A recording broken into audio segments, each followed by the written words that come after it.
చేనేత పరిశ్రమ సంక్షోభంలో కూరుకుపోవడంతో ప్రజలు ప్రత్యామ్నాయంగా గార్మెంట్స్ పరిశ్రమను ఎన్నుకొని వేలాది మంది జీవనం సాగిస్తున్న నేపథ్యంలో తాను ఎంపీగా ఉన్న సమయంలోనే కేంద్ర ప్రభుత్వంతో చర్చించి గార్మెంట్స్ పరిశ్రమ అభివృద్ధి కోసం టెక్స్టైల్ పార్క్ మంజూరుకు కృషి చేశామని అనంతపురం జిల్లా రాయదుర్గం తెలుగుదేశం పార్టీ అభ్యర్థి కాల్వ శ్రీనివాసులు పేర్కొన్నారు.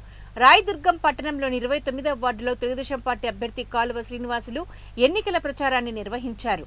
ఇంటింటికి తిరుగుతూ ప్రభుత్వ వైఫల్యాలను ఎండకడుతూ సైకిల్ గుర్తుకు ఓటు వేయాలని ప్రజలను అభ్యర్థించారు. ఈ సందర్భంగా ఆయన మీడియాతో మాట్లాడారు. 2014లో ఔత్సాహిక పారిశ్రామికవేత్తలు కలెక్టర్లతో బ్యాంకర్లతో చర్చించి టెక్స్టైల్స్ పార్కులో 6 గార్మెంట్స్ యూనిట్లు ప్రారంభానికి భూమి పూజ చేసి వాటిని ప్రారంభించినట్లు తెలిపారు. ఈ 5 ఏళ్లలో గార్మెంట్స్ పరిశ్రమ తీవ్ర సంక్షోభంలో నెట్టివేయబడిందని అన్నారు. కరోనా ఒక కారణమైతే వ్యాపారాలన్నీ మొత్తం దెబ్బతిని దుస్తుల తయారీ పరిశ్రమ హీన స్థితికి చేరుకుందని అన్నారు. దీంతో వేలాది మందికి ఉపాధి కల్పిస్తున్న గార్మెంట్స్ పరిశ్రమ ప్రస్తుతం తీవ్రమైన ఇబ్బందుల నడుమ చిక్కుకుందని అన్నారు.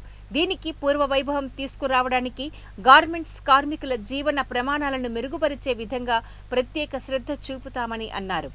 టెక్స్టైల్స్ పరిశ్రమలో మరిన్ని పరిశ్రమలు నెలకొల్పడానికి విద్యుత్ సబ్సిడీ ఇచ్చే విధంగా పరిశీలిస్తున్నట్లు తెలిపారు. సబ్సిడీతో ఆధునిక కుట్టు మిషన్ల మంజూరుకు కృషి చేస్తామని తెలిపారు. గార్మెంట్స్ కార్మికులను ఆదుకునే బాధ్యత తాము తీసుకుంటామని తెలిపారు. గార్మెంట్స్ రంగాన్ని అన్ని రకాలుగా ఆదుకోవడంతో పాటు మెరుగైన వేతనాలు ఇప్పించేందుకు ప్రత్యేక శ్రద్ధ తీసుకుంటామని ఈ సందర్భంగా వివరించారు. సాగించేవాళ్ళు చేనేత సంక్షోభంలో కూరుకుపోయిన నేపథ్యంలో ప్రత్యామ్నాయంగా గార్మెంట్స్ పరిశ్రమను ఎన్నుకొని అందులోనే వేలాది మంది జీవనం సాగిస్తూ ఉన్నారు. ఇలాంటి పరిస్థితుల్లో నేను ఎంపీగా ఉన్నప్పుడు రాయదుర్గానికి ప్రత్యేకంగా టెక్స్టైల్ పార్కు ఒకటి మంజూరు చేయించి కేంద్ర ప్రభుత్వంతో అక్కడ మౌలిక సదుపాయాలు కల్పించాం. దురదృష్టం కొద్దీ 10 ఏళ్ళు ఏ యూనిట్ రాలేదు.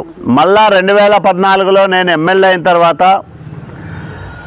కలెక్టర్తోనూ బ్యాంకర్లతోనూ పలు దఫాలుగా సమావేశాలు నిర్వహించి ఒక 6 యూనిట్లకు నేనే భూమి పూజ చేశా, వాటిని నేనే ప్రారంభం చేశా.